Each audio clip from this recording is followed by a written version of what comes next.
ఇదండి టమాటా పులావ్. కలర్ఫుల్గా టేస్టీగా చాలా బాగా వచ్చింది. ఇది పిల్లల లంచ్ బాక్స్లో కూడా చాలా బాగుంటుందండి. బ్రేక్ఫాస్ట్గా కానీ, లంచ్లో కానీ, డిన్నర్గా కానీ ఏ విధంగానైనా తీసుకోవచ్చు. చాలా బాగుంటుంది. మీరు చేసి రుచి చూడండి. మీకు కనుక వీడియో నచ్చినట్టయితే లైక్ చేయండి, షేర్ చేయండి, సబ్స్క్రైబ్ అవ్వండి. మా వీడియోలు చూస్తున్నందుకు thank you friends. Hi friends, ఈరోజు ఎంతో టేస్టీగా డిఫరెంట్గా టమాటా పులావ్ చేసుకుందాం. ముందుగా ఒక గ్లాసు బియ్యాన్ని, 300 గ్రాముల బియ్యాన్ని అన్నం వండేసుకోవాలి. ఇప్పుడు 300 గ్రాముల టమాటాలని 3 ఎండుమిర్చి వేసి ఉడికించేసుకోవాలి. ఉడికించుకున్న టమాటాలు చల్లారాక గ్రైండ్ చేసేసుకోవాలి. ఈ విధంగా గ్రైండ్ చేసేసుకోవాలి. ఎండుమిర్చి వేయడం వల్ల టమాటా ప్యూరీ మంచి కలర్ఫుల్గా ఉంటుంది. ఇప్పుడు కడాయి పెట్టుకొని కొద్దిగా ఆయిల్ వేసుకోవాలి.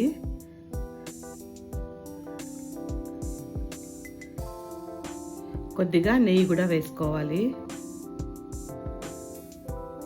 ఒక పిడికెడు జీడిపప్పు వేసి వేగనివ్వాలి. జీడిపప్పు వేగింది, తీసేసుకోవాలి. ఇప్పుడు ఇదే ఆయిల్లో దాల్చిని, ఇలాచి, లవంగాలు, తరిగిన ఉల్లిపాయ ఒకటి వేసేసుకోవాలి.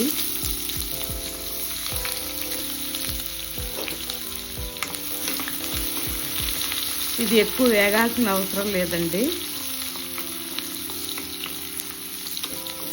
ఇప్పుడు కొద్దిగా కరివేపాకు, తరిగిన కొత్తిమీర వేసి కొంచెం సేపు వేయించేసుకోవాలి.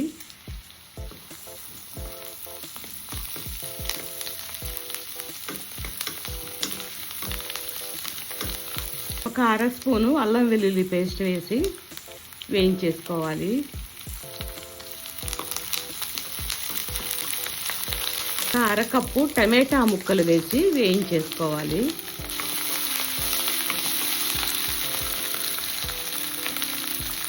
సరిపడినంత సాల్ట్ వేసి వేయించేసుకోవాలి.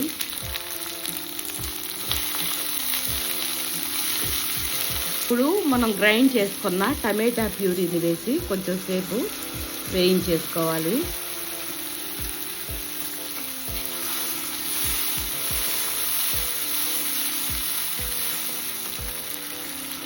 ఇప్పుడు కాశ్మీరీ రెడ్ చిల్లీ పౌడరు, పసుపు పొడి కొద్దిగా వేసి, గరం మసాలా పొడి 1 పావు స్పూను, వేయించిన ధనియా పొడి 1 స్పూను వేసి వేయించేసుకోవాలి.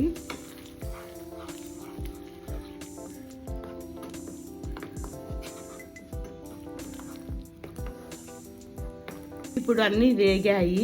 ఉడికించుకున్న అన్నం వేసేసుకోవాలి.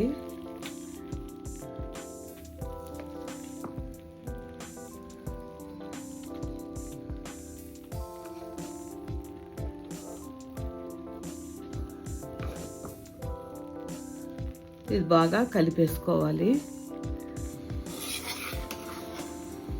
ఇదంతా బాగా కలిపేసుకోవాలి.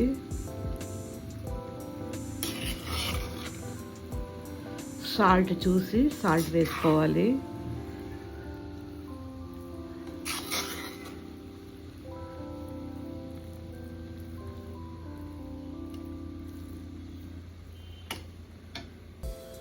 ఈ విధంగా కలిపేసుకోవాలి. చాలా బాగా వచ్చిందండి. కలర్ఫుల్గా, చాలా టేస్ట్గా కూడా ఉంది.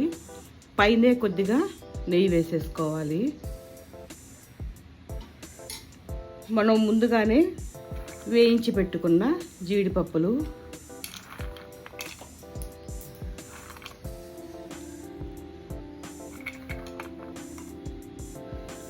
ఇదండి టమాటా పులావ్. మంచి టేస్టీ రెసిపీ. హెల్త్ కూడా మంచిదేను. పిల్లలకి లంచ్ బాక్సుల్లో కూడా పెట్టొచ్చు. చాలా బాగుంటుంది.